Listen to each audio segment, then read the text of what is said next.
Hello दोस्तों, welcome to my channel.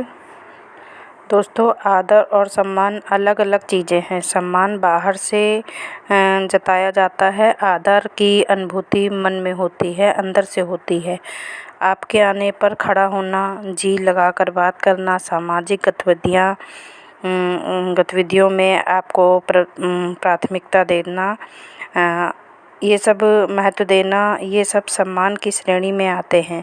आदर यानी आपकी भावनाओं को महत्व देना, आपके होने पर आपको समझने का प्रयास करना, समझाना, अपने मन की बात आपसे कह सकना, आपके मन की आपसे पूछ सकना, आपसे सहमत हो या ना हो, पर आपकी अपनी उपलब्धता से आपको वंचित न करना। जो आपकी उपलब्धियां हैं उनके साथ आपको स्वीकार करना, ये सब आदर का प्रतीक है। यह आदर प्रेम से अलग नहीं होता है और इतने आदर के बिना प्रेम संभव भी नहीं है। काट के मैंने रख लिया है और बस मसाला भर के और सीधे कढ़ाई में ट्रांसफ़र कर दूँगी और मेरे करेला भी बन जाएगा। उसके बाद दूसरे काम करूँगी।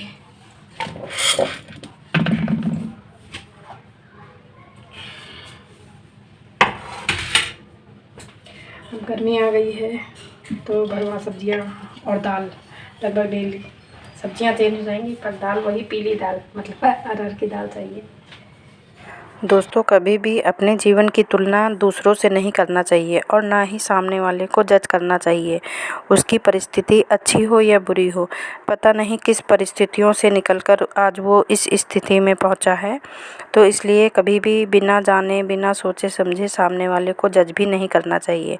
और अगर हम दूसरों की तुलना अपने जीवन से करते रहेंगे तो हम खुश कभी नहीं रहेंगे, क्योंकि एक हटेगा लाइन से तो दूसरा आ जाएगा, तो हमारी इच्छाएं उसी हिसाब से बढ़ती ही रहेंगी। कभी भी अपने अतीत को लेकर अशांत ना रहें, शांत रहें हमेशा। जो हो गया वो हो गया, जो निकल गया वो अब वापस नहीं आएगा। जो गलतियां जो पहले हो चुकी हैं उसे हम ना दोहराएं तो वही हमारे लिए अच्छा होगा, ताकि हमारा जो प्रेजेंट है, जो आज का समय है, वो जो वर्तमान है वो अच्छा रहे। तो इसके लिए हमें बहुत ज़रूरी है कि हम कभी भी जो बीत गया उसको लेकर अफ़सोस ना करें। हाँ, गलतियों से अपनी ज़रूर सीख लें। सबसे ज़्यादा दूसरों से तुलना सुख के मामले में और धन के मामले में की जाती है, क्योंकि ये तो हकीकत है कि जिसके पास धन है उसके पास सुविधाएं ज़्यादा हैं। पर ये ज़रूरी नहीं है कि उसके मन में सुख शांति भी ज़्यादा हो, उसके घर में शांति भी हो, उसके मन में सुकून हो, तो ये ज़रूरी नहीं है। परंतु जीवन में सुकून केवल अच्छे कर्मों से ही मिलता है, धन से ये सब नहीं मिल पाएगा। हाँ, धन ज़रूरी है, होना चाहिए, उसके बिना भी काम नहीं चलता है। पर जब हम अच्छे कर्म करते हैं तो हमें जो मन का सुकून मिलता है वो उस धन से भी ऊपर है। तो बस इसी पॉजिटिव थॉट के साथ शुरू करते हैं आज का ब्लॉग। ये देखिए, आधा खाना मेरा बन गया है, दाल चावल चढ़ गया है और करेला भी तैयार है। और बस करेला छौंक दूँगी और उसके बाद अब बेटा जो कुछ कहेगा तो वो बनाऊँगी। उसके लिए थोड़ा सा नाश्ता बनाऊँगी।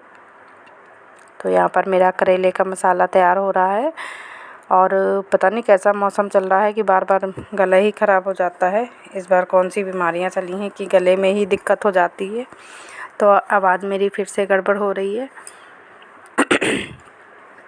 और यहाँ पर मेरे करेले भरे जा रहे हैं और कढ़ाई में तेल डाल कर रख दिया है, तो और अब सीधा उसी में डाल दूँगी।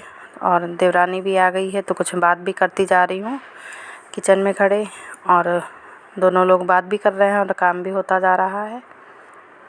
जब घर में 1 से 2 लोग होते हैं तो थोड़ा सा जी नहीं उगता है। बहुत से घरों में ये होता है कि हाँ, बोलचाल ही नहीं रहती है देवरानी जेठानी आपस में, पर हमारा ऐसा कोई चक्कर नहीं है।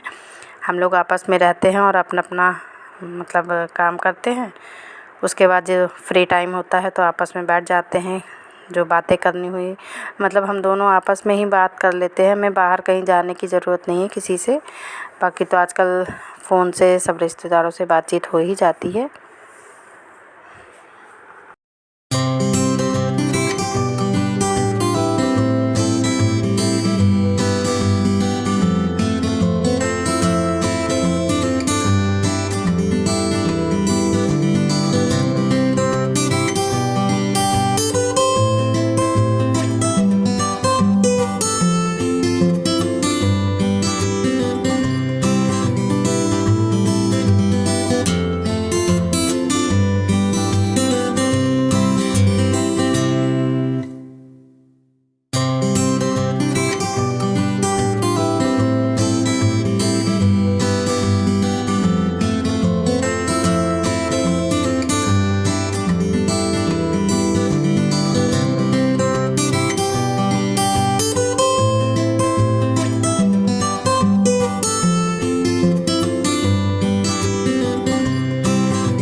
और यहाँ पर मेरी दाल में सीटी आ गई है कुकर में, और करेला भी आधे लमसम पकने वाले हैं। तो यहाँ पर बेटा कह रहा है कि थोड़ा सा हलवा बना दे, तो उसी के लिए थोड़ा सा हलवा बनाने जा रही हूँ। तो दूसरी तरफ कढ़ाई में मेरा हलवा बन रहा है, तो हलवा बना के उसे ब्रेकफास्ट करा दूँगी। और उसके बाद जैसे जो कोई खाना मांगेगा, दाल चावल सब्ज़ी बन जाती है, आटा लगा के रख दो तो कोई दिक्कत नहीं होती। उसके बाद कोई भी बाहरी काम करो, जब कोई खाना मांगेगा तो बस रोटी सेक के दे दो तो टेंशन ख़त्म हो जाती है। तो सबसे पहले, क्योंकि मेरे यहाँ ये है कि बताया नहीं जाएगा कि अब हमें खाना चाहिए, बस नहा धो के आएंगे और बस खाना मांगने लगेंगे। तो इसलिए मुझे पूरी प्रिपेयरिंग करके रखनी पड़ती है कि जो चीज़ सब्ज़ी चावल वगैरह या दाल जो भी बनना है ये सब बना दो, बस रोटियां गरम गरम सेकती हूँ।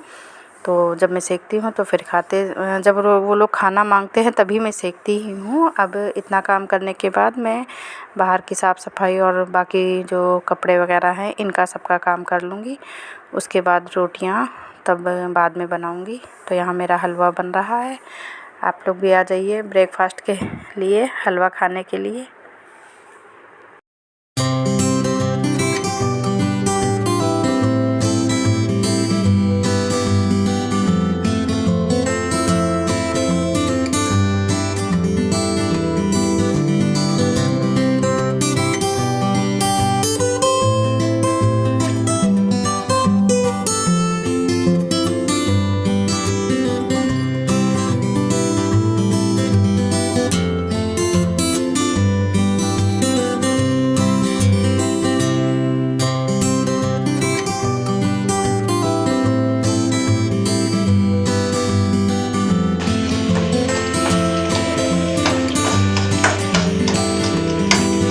थोड़ा सा हलवा बना दें, हल्का सा थोड़ा सा मीठा डाल के नाश्ता हो जाएगा हमारा। तो मेरा यहाँ पर हलवा रेडी होने वाला है। आप लोग भी आ जाइए ब्रेकफास्ट के लिए। और इसके बाद साफ़ सफाई करूँगी। तो बस आज का ब्लॉग इतना ही। अच्छा लगे तो प्लीज़ लाइक कीजिएगा, शेयर कीजिएगा, एंड चैनल पर नए हैं तो सब्सक्राइब कर लीजिएगा, बेल आइकन को भी प्रेस कर लीजिएगा। कल फिर मिलेंगे। Bye bye, take care.